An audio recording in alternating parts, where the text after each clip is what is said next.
ರುಕ್ಮಿಣಿ ವಿದರ್ಭ ದೇಶದ ರಾಜ ಭೀಷ್ಮಕನ ಪುತ್ರಿ. ಅವಳು ಅಚ್ಚುಮೆಚ್ಚಿನ ಲಕ್ಷ್ಮೀದೇವಿಯ ಅವತಾರವೆಂದು ಪರಿಗಣಿಸಲ್ಪಟ್ಟಳು. ಅಪಾರ ಸೌಂದರ್ಯವಿರುವ ರುಕ್ಮಿಣಿ ಶ್ರೀಕೃಷ್ಣನ ಬಗ್ಗೆ ಬಹುಮಾನವಂತೆ ಕೇಳಿದಳು. ಅವನ ಧೈರ್ಯ, ಧರ್ಮನಿಷ್ಠೆ, ಮಮತೆ ಮತ್ತು ದೈವತ್ವ.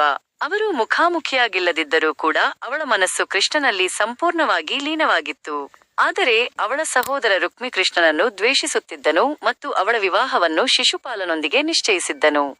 ರುಕ್ಮಿಣಿ ತನ್ನ ನಿಶ್ಚಲ ಪ್ರೀತಿಯನ್ನು ವ್ಯಕ್ತಪಡಿಸಲು ಕೃಷ್ಣನಿಗೆ ಒಂದು ಗುಪ್ತ ಪತ್ರವನ್ನು ಒಬ್ಬ ವಿಶ್ವಾಸಾರ್ಹ ಬ್ರಾಹ್ಮಣನ ಮುಖಾಂತರ ಕಳುಹಿಸುತ್ತಾಳೆ. ಆ ಪತ್ರದಲ್ಲಿ ಅವಳು ತನ್ನ ಪ್ರೀತಿಯನ್ನು, ನಂಬಿಕೆಯನ್ನು ವ್ಯಕ್ತಪಡಿಸಿ, ನಾನು ಅಂಬಿಕಾ ದೇವಾಲಯಕ್ಕೆ ಪೂಜೆಗೆ ಹೋಗುವಾಗ ನೀನು ಬಂದು ನನ್ನನ್ನು ಅಪಹರಿಸು ಎಂದು ವಿನಂತಿಸುತ್ತಾಳೆ.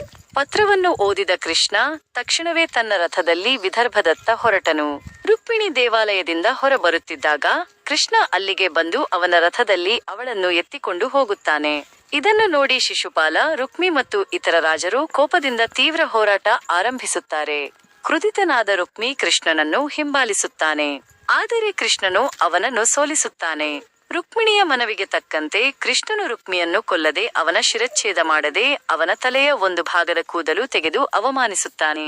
ಆ ಬಳಿಕ ಕೃಷ್ಣನು ರುಕ್ಮಿಣಿಯನ್ನು ದ್ವಾರಕೆಗೆ ಕರೆದುಕೊಂಡು ಹೋಗುತ್ತಾನೆ. ಅಲ್ಲಿ ಅವರ ವಿವಾಹ ಮಹಾ ವಿಜೃಂಭಣೆಯಿಂದ ನಡೆಯುತ್ತದೆ. ರುಕ್ಮಿಣಿ ಕೃಷ್ಣನ ಪ್ರಧಾನ ಪತ್ನಿಯಾಗುತ್ತಾಳೆ. ಅವರಿಗೆ ಹಲವಾರು ಮಕ್ಕಳು ಜನಿಸುತ್ತಾರೆ. ಅವರಲ್ಲಿ ಪ್ರಸಿದ್ಧ ಮಗನು ಪ್ರದ್ಯುಮ್ನ. ರುಕ್ಮಿಣಿ ಮತ್ತು ಕೃಷ್ಣನ ಕಥೆ ಪ್ರೇಮ ಮತ್ತು ಭಕ್ತಿಯ ಶ್ರೇಷ್ಠ ಉದಾಹರಣೆ. ಇದು ನಿಶ್ಚಲ ಪ್ರೇಮ, ಧೈರ್ಯ ಮತ್ತು ದೇವರಲ್ಲಿ ನಂಬಿಕೆಯ ಶಕ್ತಿಯನ್ನು ಸಾರುತ್ತದೆ. ರುಕ್ಮಿಣಿಯ ಕೃಷ್ಣನ ಮೇಲಿನ ಅಪಾರ ನಿಷ್ಠೆ, ಆಕೆಯ ಧೈರ್ಯ ಮತ್ತು ಕೃಷ್ಣನ ಪ್ರೇಮದ ಪ್ರತಿಫಲ ಈ ಕಥೆಯಲ್ಲಿ ಸ್ಪಷ್ಟವಾಗುತ್ತದೆ. ಇದು ದೇವರ ಮೇಲೆ ನಂಬಿಕೆ ಇಟ್ಟವರ ಪ್ರೀತಿ ಯಾವತ್ತೂ ಫಲಿಸುತ್ತದೆ ಎಂಬ ಸಂದೇಶವನ್ನು ನೀಡುತ್ತದೆ.